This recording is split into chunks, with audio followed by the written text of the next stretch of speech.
E aí, pessoal, se inscreva no canal Vida de Professor, para que a gente possa, passar esses conteúdos.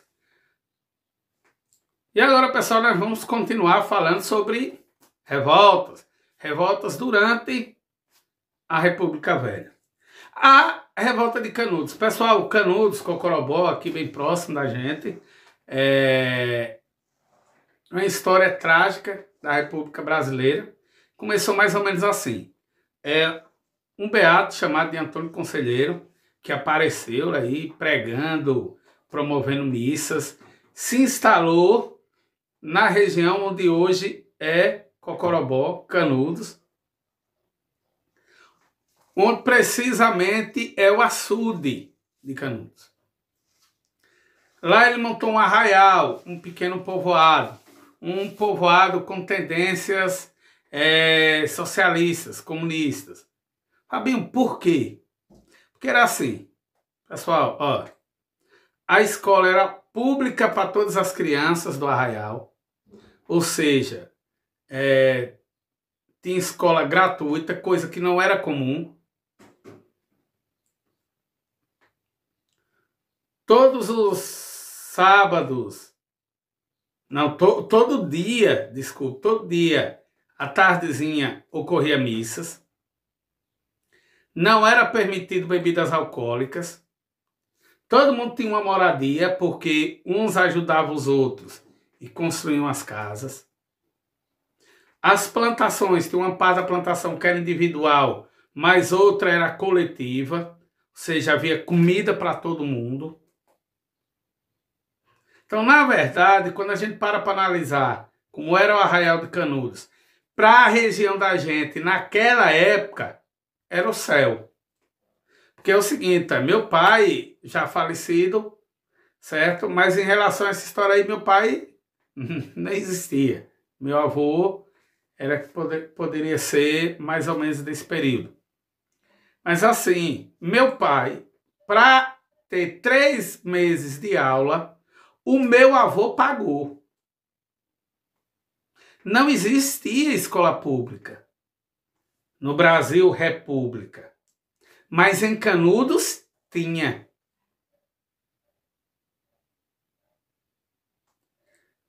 Todo dia havia missa. O nordestino é bastante religioso. Outro ponto. Ninguém passava fome ou todo mundo passava fome. Porque o que se produzia era dividido para todos. Certo? E aí onde vem a questão. Esse arraial agregou muita gente de Sergipe, de Alagoas, da região amazônica, dessa nossa região aqui, correu tudo lá para Canudos, porque era um lugar bom de se viver. E aí esse arraial de Canudos começou a atrapalhar. Fabinho, esse arraial começou a atrapalhar quem? Primeiro, mexeu com uma coisa que não era para mexer, a igreja. As missas nas cidades e nos arraiais vizinhos foram esvaziadas. As pessoas estavam indo para as missas no Arraial de Canudos. Atrapalhou mais quem, Fabinho? Atrapalhou os fazendeiros que viviam explorando o pobre na região, pagando praticamente nada, pagando prato de comida, o cara se acaba trabalhando para eles. Aí o cara diz, homem, eu vou para Canudos. Lá eu vou ter minha casa, meus filhos vão estudar e eu não vou passar fome. Quem mais Canudos atrapalhou com as ideias de Antônio Conselheiro? A própria República.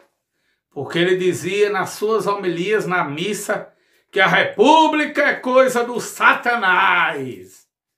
Segundo ele, por quê? Primeiro, tirou Dom Pedro II do governo, que para Antônio Conselheiro, o governante do Brasil, era Dom Pedro II, porque era o imperador, e esse fardo quem deu a ele foi Deus, e só Deus poderia tirar.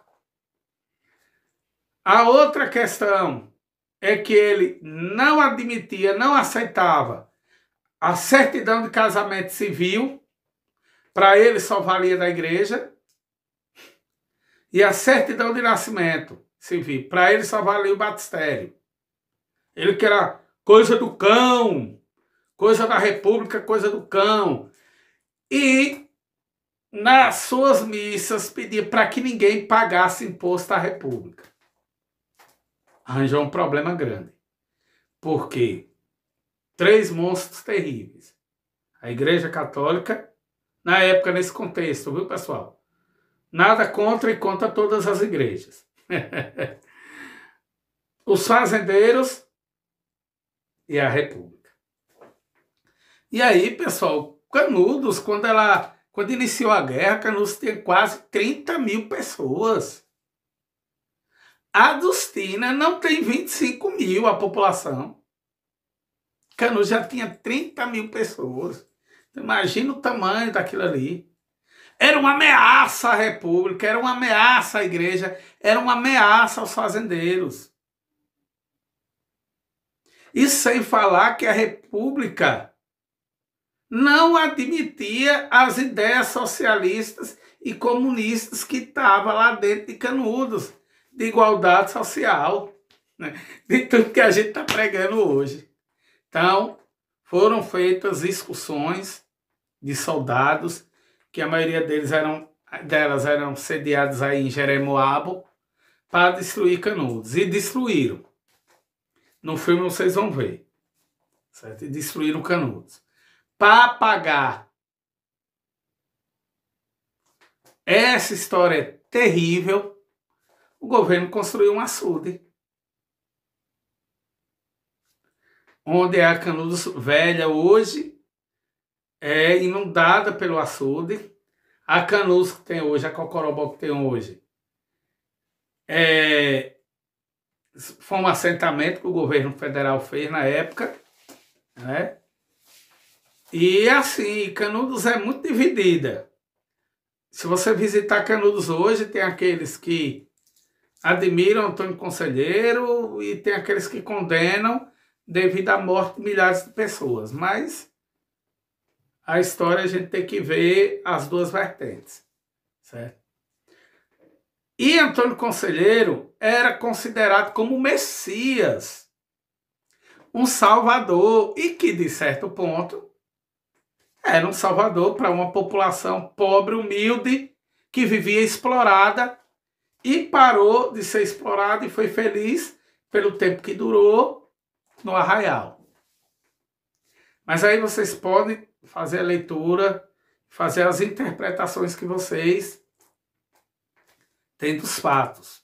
Vocês não são obrigados a concordar com a minha concepção aqui. Fato histórico e também tem a sua interpretação. A minha interpretação é essa, mas vocês lendo os documentos, vocês analisam, né, da melhor forma. Um outro movimento também messiânico, que tinha um líder religioso considerado como Messias, foi a Guerra do Contestado. Pessoal, a Guerra do Contestado, o governo federal liberou para empresas estrangeiras construir uma estrada de ferro entre Paraná e Santa Catarina. E essa estrada de ferro veio e desalojando toda aquela população que vivia lá. Então imagine, eu estou na minha terra, convivendo lá com minha família, o governo federal autoriza que uma empresa venha e tome minha terra, passe uma linha sem indenização,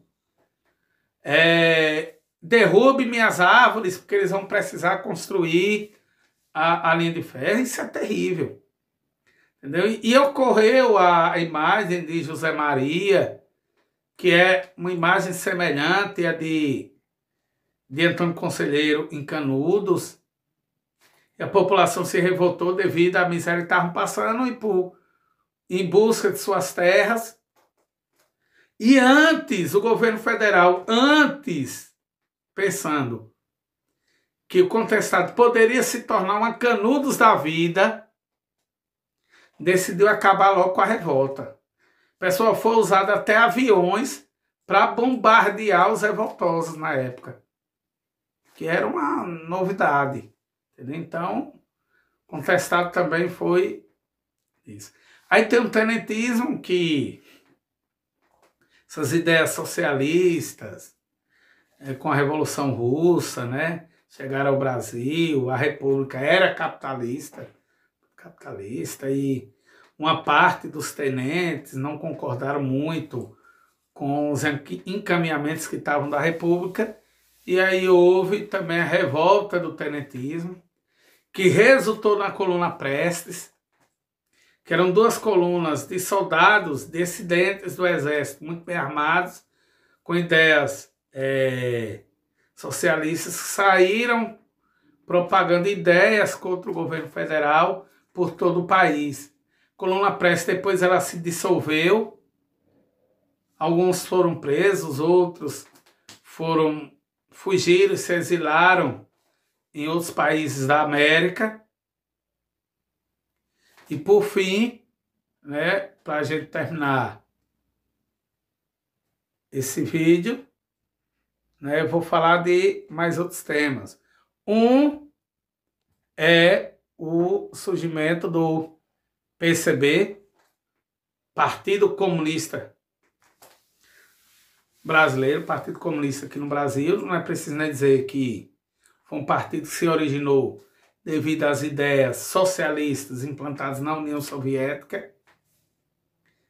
Esse partido originou o partido que hoje eu sou presidente aqui no município, que originou o PCdoB, Partido Comunista do Brasil.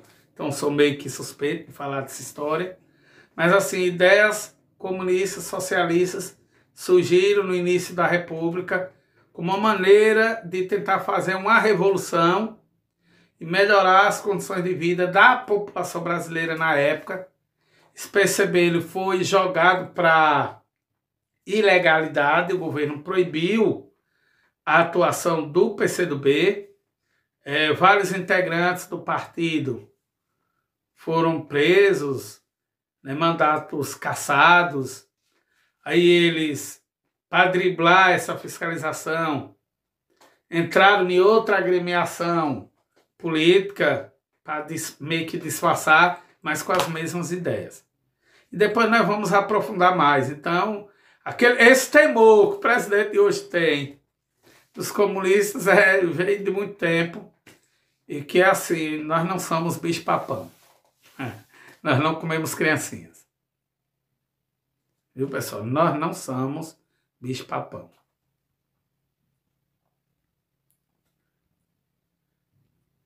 Em meio a toda essa efervescência política, né, de revoltas, também houve uma efervescência nas artes. Isso aí culmina, entra no período da Revolução Artística no Brasil.